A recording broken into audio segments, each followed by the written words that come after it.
Okay, we're back. Sorry about that. So welcome, this is part 3 of our talk on Operation Tonga.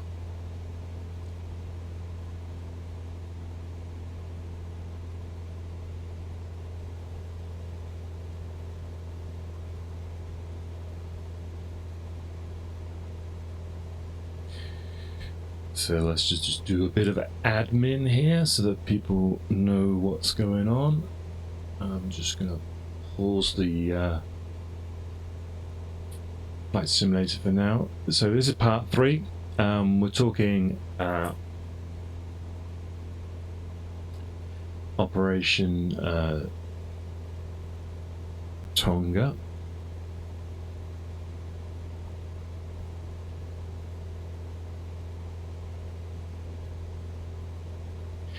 Which is the operation for the 6th Airborne Division.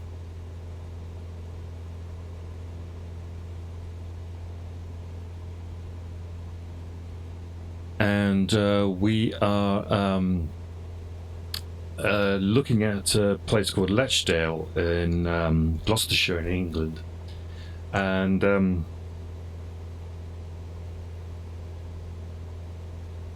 this is because this is the site of Operation Biz, which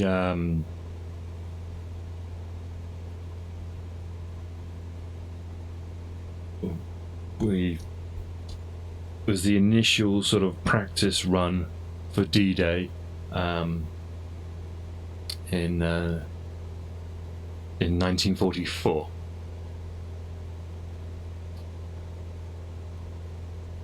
The guy we are talking about who's leading this D company was Major John Howard, who is this guy here.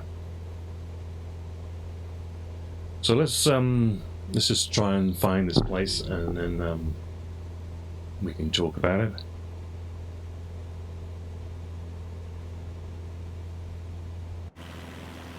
I think I might have overflown it. Yeah, it's back here. So let's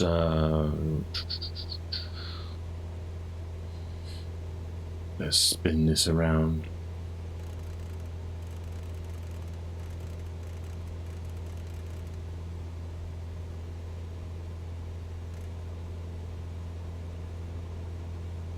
This is as I say, this is Lechdale.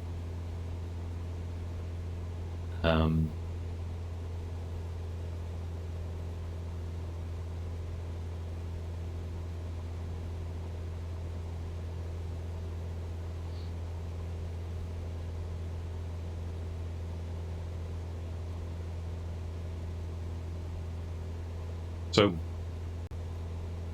as you know from the previous part, because you've all been paying attention, this is Lechdale.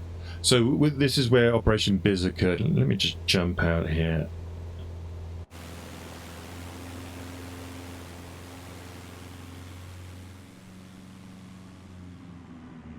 This is the operation that planning people decided that they wanted to run a series of operations all over the country in preparation for D-Day. You'll find at the same time, you know, there was operations in Slapton Sands and things like this. This is the village where the 6th Airborne Division decided to conduct an operation or a series of operations. They were called Operation Biz. It was around about February, March time. And there's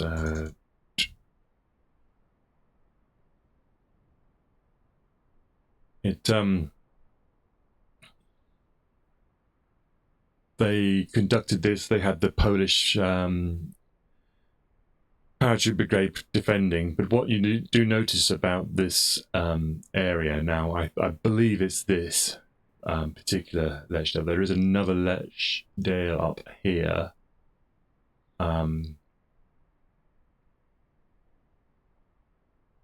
But I believe it's this one, because this is on the Thames. This river here is the Thames. And what do you notice? Well, look, there's two bridges, pretty close to each other. This is the village itself here, and then there's another one down here. And then this one in particular is very interesting because it's actually got a strip of land in the middle of it.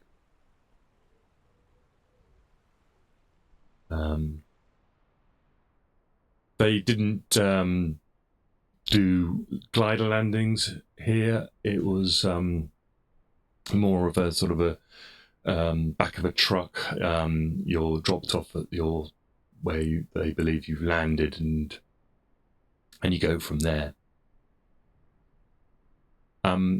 Subsequent to this operation, John Howard's D Company has recommended to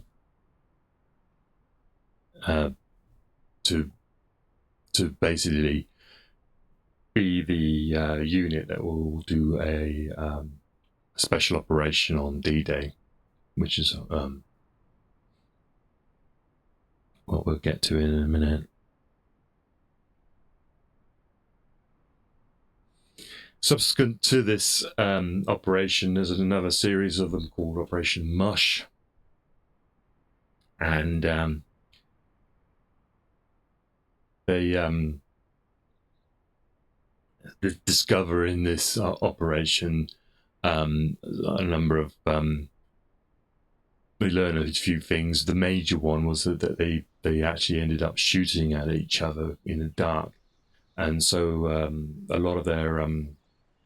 changes that they did, some of the changes they did was that then when they attacked the bridge, they were all shouting out their platoon numbers so that they don't get shot at.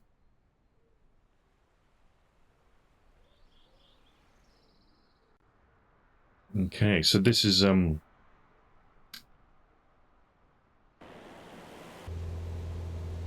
Lechdale. Now let's land this beast, and we could try. I could try and load a different flight plan in here. This could go wrong.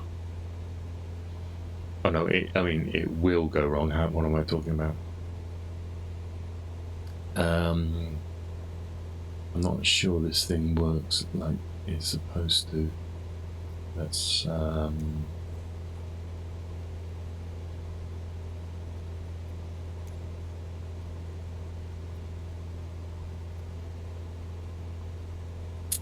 think it's this one.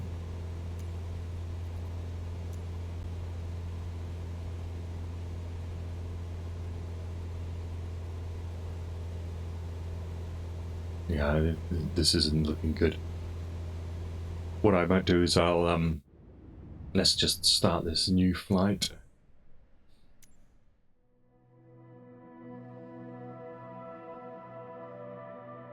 And we'll start Fairford, and we are going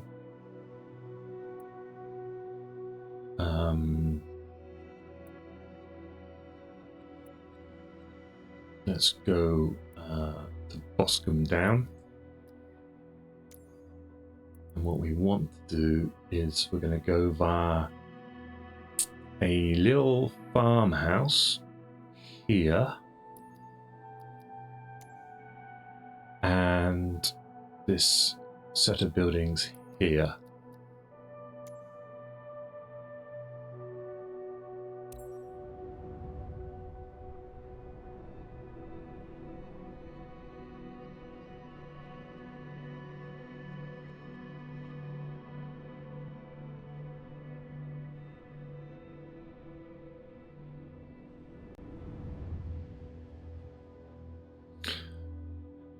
So let's get this baby up in the air now.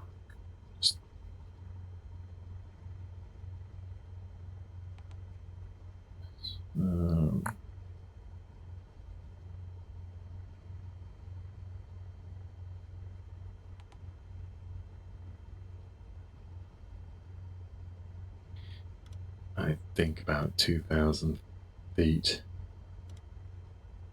should be about right.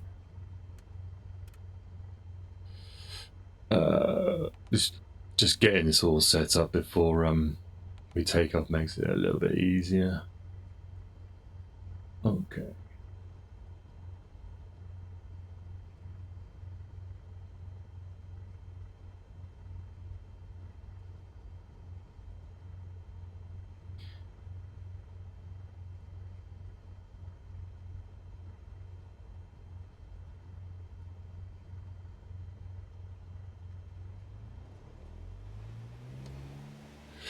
Give it a bit of rudder.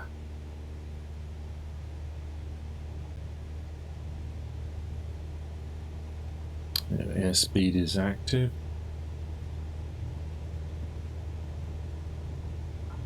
Just let go a bit. Oh, look at that, beautiful.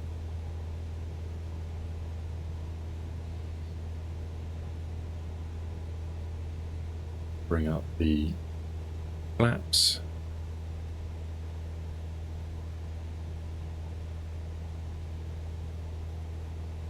And we'll just use the flight directors for a bit.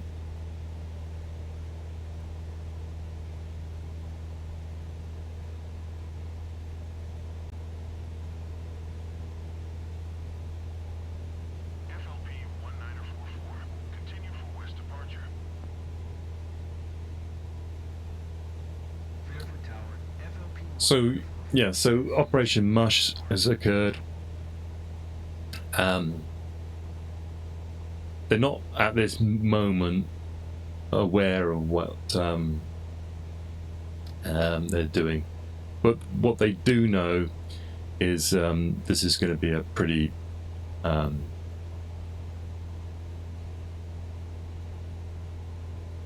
important operation.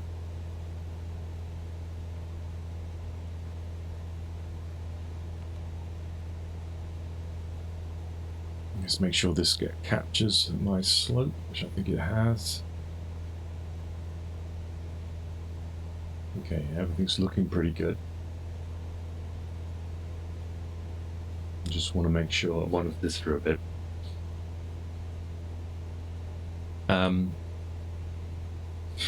So in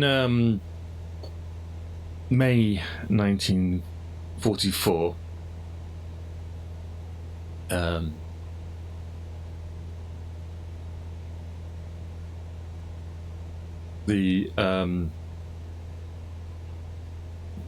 there is a little farmhouse north of Durrington in Wiltshire, which is where we're going to go to now. And this was the 6th Airborne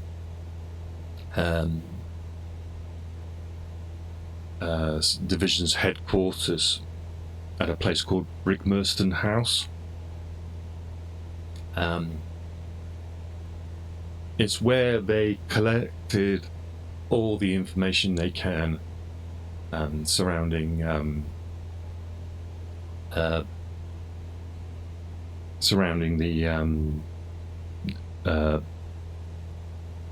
6th Airborne area of operations. So let's get rid of John. Let's change this now to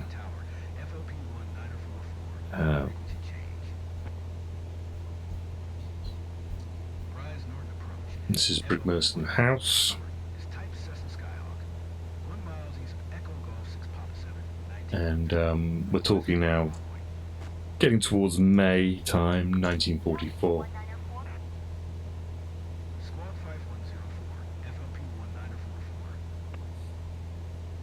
Okay, we seem to be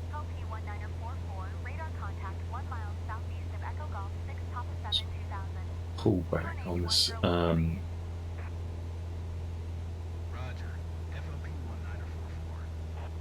Throttle.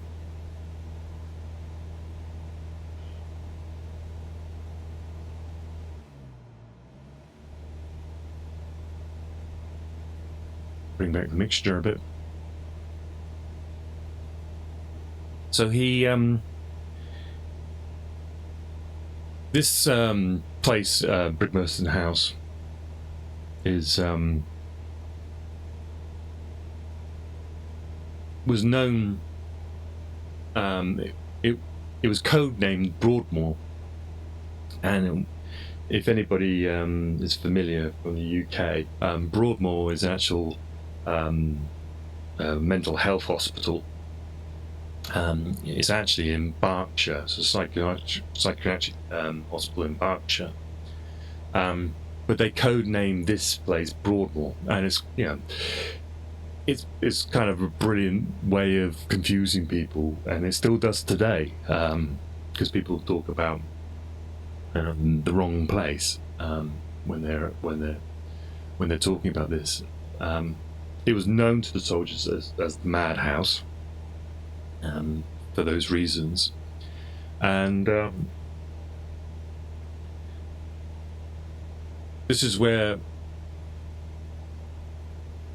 all the sort of information comes in from the resistance, reconnaissance photographs, all this sort of stuff. And to be able to go into this building and look at this information, you had a top secret classification called bigot.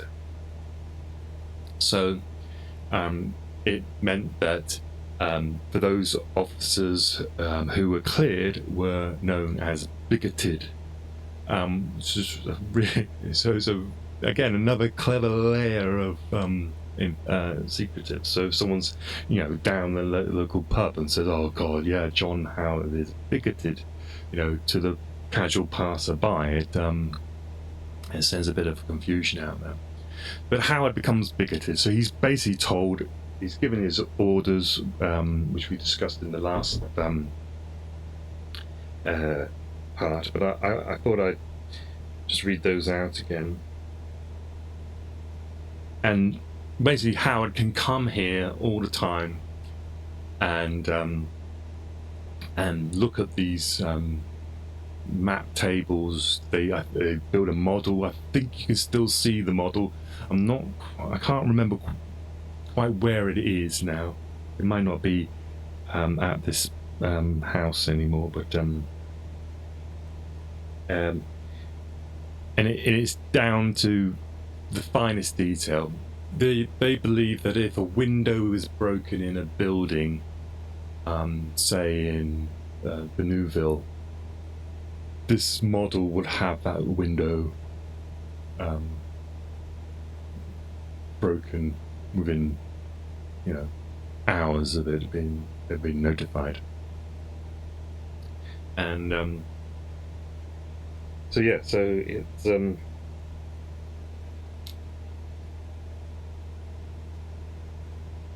so this is the order. So he gets these orders, and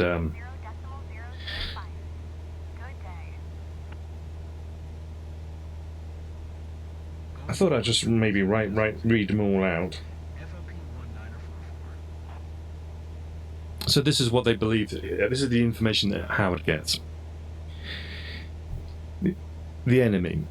There's a static defense in area of the operations. The garrison of the two bridges at Benouville and Ranville consists of 50 men, armed with 4 light assault guns, probably 20mm, 4 to 6 LMGs, 1 AAMG, and possibly 2 anti-tank guns of less than 15cm caliber. A concrete shelter is under construction, and the bridge will have been prepared for demolition. There's mobile reserves in the area of operation. 1 battalion of the 736 Grenadier Regiment is in the area Lebisse to Bieville, with probably 8 to 12 tanks under its control. This battalion is either wholly or partially carried in MT, motor mobile tanks, and we have at least one company standing by as an anti-air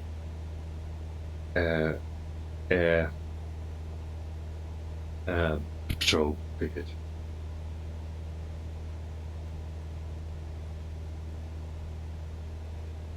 Battalion headquarters of the Right Coastal Battalion of the 736 Grenadier Regiment is in the area, and there's at least one platoon will be available in this area as a fighting patrol, ready to move out at once to seek information.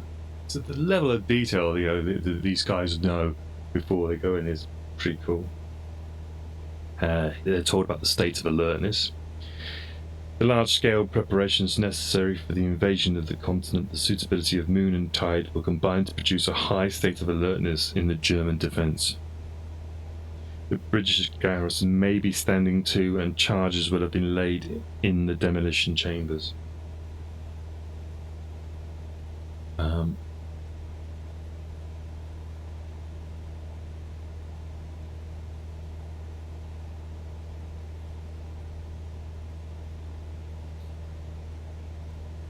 And detailed information on enemy defence and reserves is available on demand from the divisional intelligence summaries, air photographs and models. He's then told about his own troops. So the 5th Para Brigade will drop immediately northeast of Ranville at H-4 hours 30 and moves forthwith to take up a defensive position around the 2 bridges, and this is a Nigel Poet's brigade. 3rd Power Brigade drops at H-4 hours 30 minutes and is denying to the enemy the high wooded ground south of Le Mesnil. The 6th Air Landing Brigade, which are gliders, they're landing northeast of Ranville and west of Neuville at about H+12 hours and moves thence to a defensive position in the area. And the 3rd Brigade Division is landing west of Oosterhaan at H hour with objective to Tar. And so his, as we said before, his intention, he is tasked to seize intact the bridges over the River Orne and the canal at Benouville and Ranville, and to hold them until relief by 7th Para Battalion. And if the bridges are blown, you will establish ferries over both water obstacles as soon as possible. His troops, D Company was 2 Oxbucks. His D Company of the 2nd Oxford and Bucks, and they would also have 2 platoons from B Company and a detachment of 20 sappers from the 249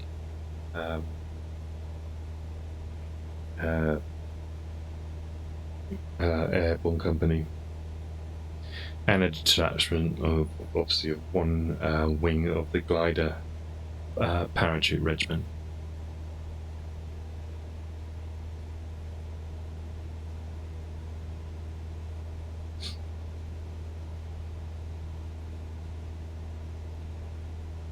So the capture of the bridges will be in a coup de main operation, depending largely on surprise, speed, dash, and for success. And provided the bulk of your force lands safely, you should have little difficulty in overcoming the known opposition on the bridges. But your difficulties will arise in holding off an enemy counterattack on the bridges until you are relieved. You can expect the counterattack any time of H-4, and this attack may take the form of a battle group consisting of 1 company of infantry in lorries and up to 8 tanks, and 1 or 2 guns mounted on lorries, or it may be a lorry infantry company alone, or infantry on foot. And the most likely line of approach for this force is down one of the roads leading from the west or southwest, but a cross-country route cannot be ignored. So these levels of detail in these orders are quite amazing, because a lot of this does occur. He's told that it is vital that the crossing places be held, and to do this you will secure a closed bridgehead on the west bank in addition to guarding the bridges. And the immediate defences of the bridges in the west of the bank of the canal must be held at all costs. He's then got on to tell that he can send out patrols, harassing, delaying, anything basically to delay a counter-attack by the 737 Grenadier Regiment.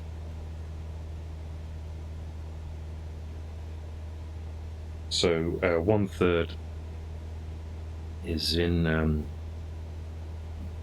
patrolling, and 2/3 will be in static defence.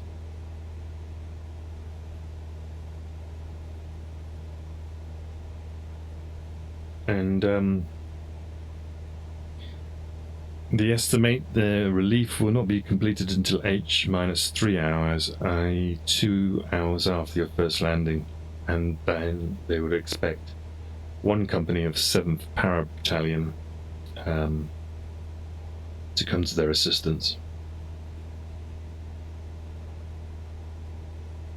So, okay, so we are now approaching Broadmoor.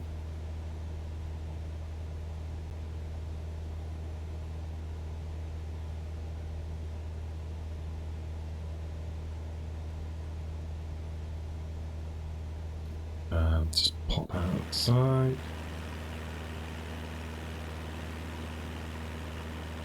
Okay.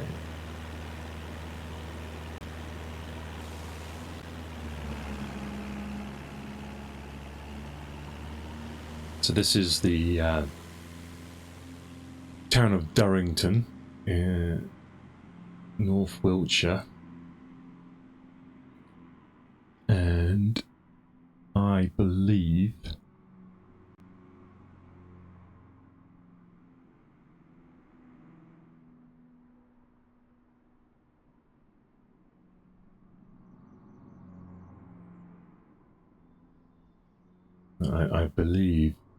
this building here is known as Brigmerston House, but during the Second World War it was codenamed Broadmoor, known to the troops as the Madhouse, and this is where the planning happened for D-Day, the air operations at D-Day.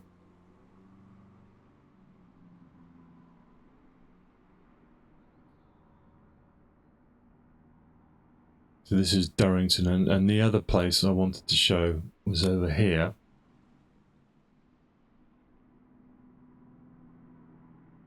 And this is where the Ox and Bucks were stationed. This is Burford Camp. So you can see it's a relatively short distance to the preparations. This is I'm not sure if it is still today. I think it might be, but it's a British Army camp, and this was where D Company was stationed prior to D-Day.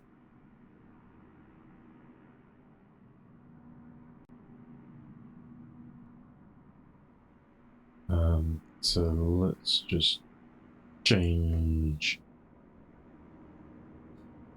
So yeah, this is known as Burford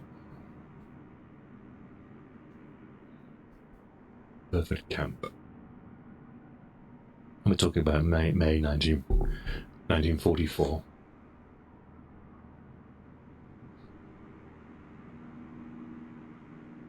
So we'll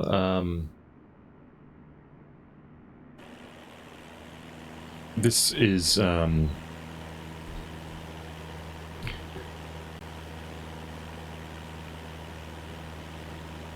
we're going to end our stream for now. I'll just land it here.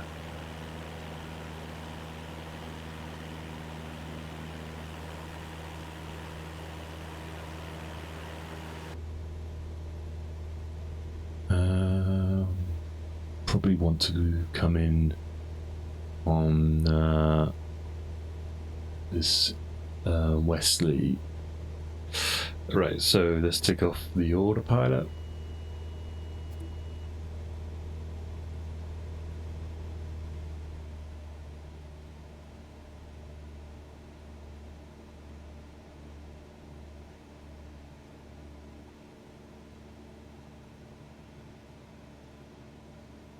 Okay, we're right above the runway.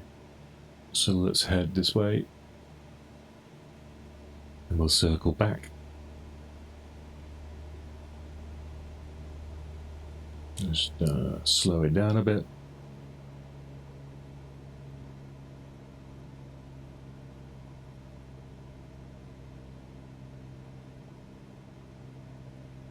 In the next episode, we'll start talking about their more detailed exercises, which starts to which happens over in Exeter. John Howard is given the full resources of the army at this point. He can basically ask for almost anything.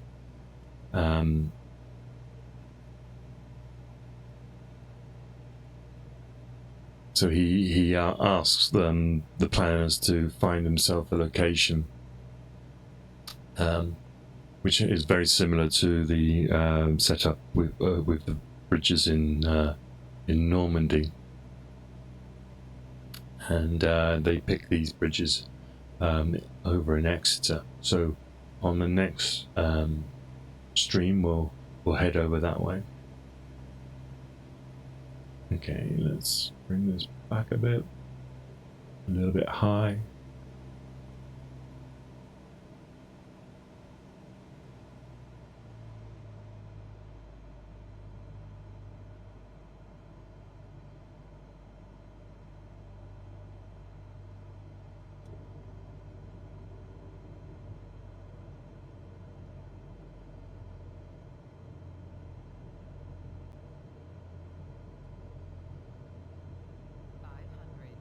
I think we're going to go around. We'll go around.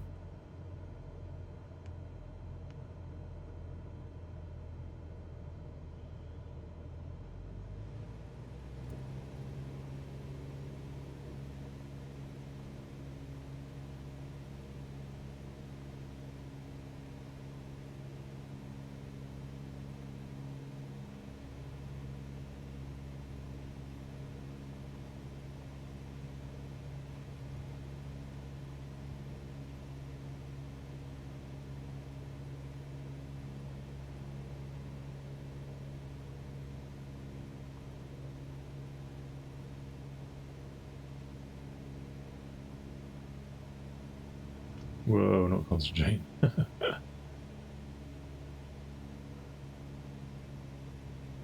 Hey.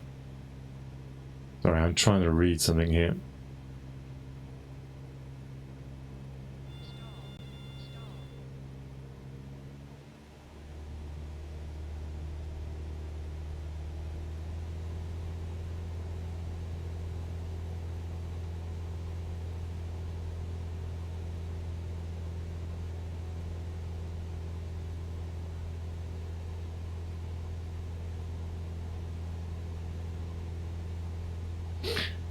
Yes. It had slipped my mind what this airfield was. This is This is Boscombe Down.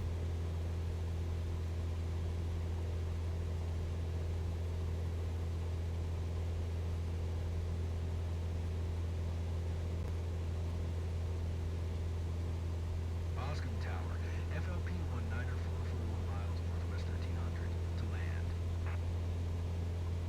FLP 19444, Boscombe Tower, UNH 101 tree. Make left traffic runway 2 tree. Make left 23. FLP 19444. Let's put this heading on as a reference.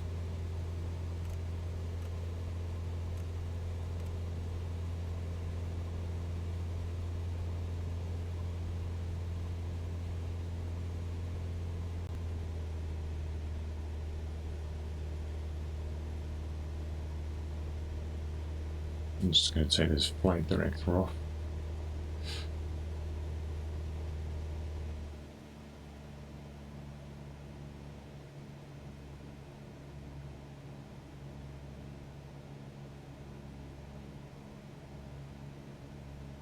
So I found this quite challenging, trying to talk and fly is actually pretty difficult.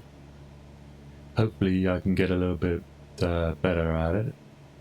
If you guys want to help out, that would be great.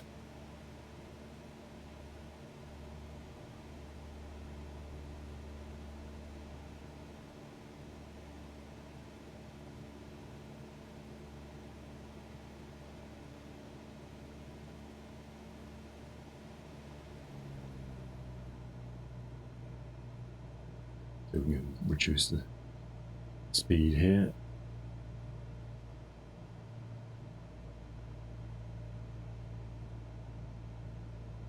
Okay, we're lower threshold.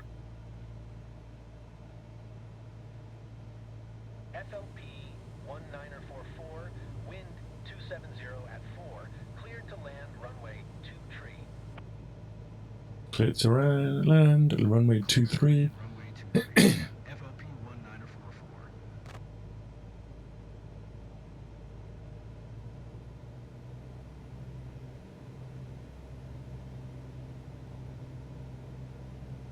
Okay, let's make our base turn.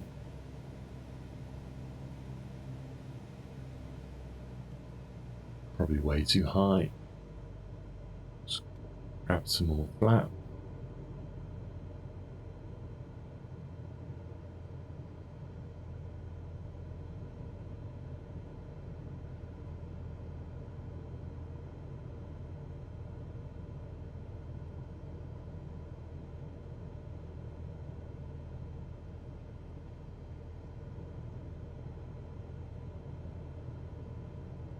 Try and maintain 65 knots.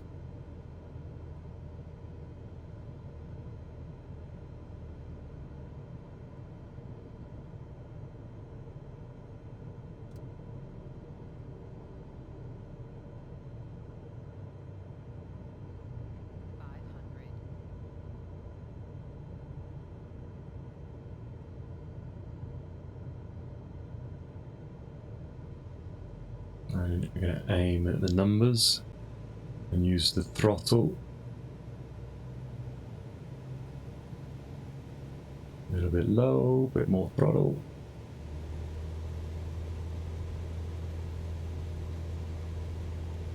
Keep aiming at the numbers. Reduce the throttle.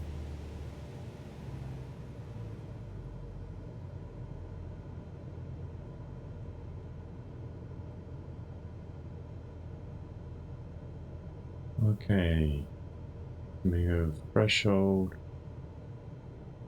Let's look down the runway.